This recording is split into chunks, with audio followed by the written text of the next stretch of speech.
আমাদের মাঝে আরো উপস্থিত আছেন বাংলাদেশ সুপ্রিম কোর্টের আপিল বিভাগের মাননীয় বিচারপতি জনাব এম ইনায়েতুর রহিম, বাংলাদেশের প্রধান বিচারপতি মাননীয়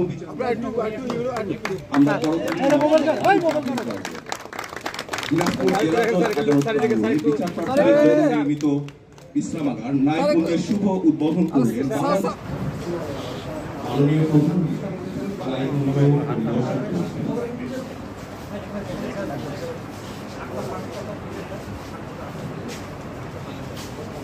মরহুম এম আব্দুর রহিমের কবরে আজকের সোহাগের হাদিয়া পৌঁছে দাও। ওয়াসসালামু আলাল মুরসালিন ওয়ালহামদুলিল্লাহি রাব্বিল আলামিন। স্যার একটু স্যার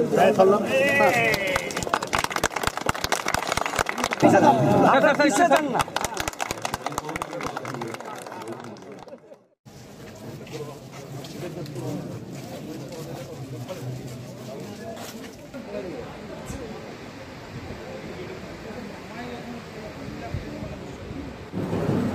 মাননীয় বিচারপতি জনাব এম ইনায়েতুর রহিম আর অল্প আমাদের মাঝে আরো উপস্থিত হবেন প্রধান বিচারপতি জনাব মুরাদুল হাসান।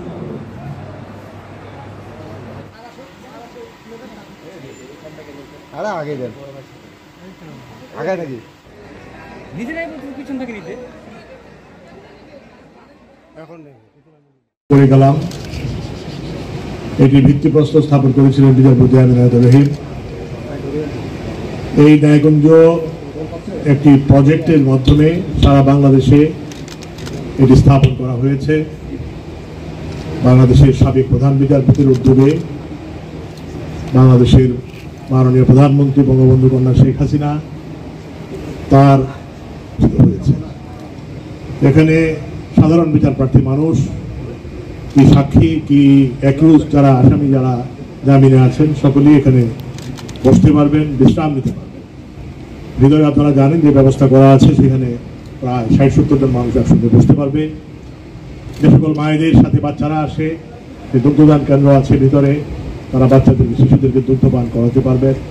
একটি স্টোভ থাকবে এবং 2টি টয়লেট আছে, একটি পুরুষ, একটি মহিলা।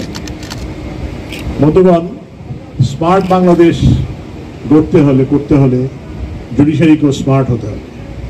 এই স্মার্ট জুডিশিয়ারির করার ক্ষেত্রে এই ন্যায়কুঞ্জ প্রতিষ্ঠা একটি সামান্য পদক্ষেপ মাত্র। সকল মানুষেরই আইনের অধিকার নেওয়ার অধিকার আছে।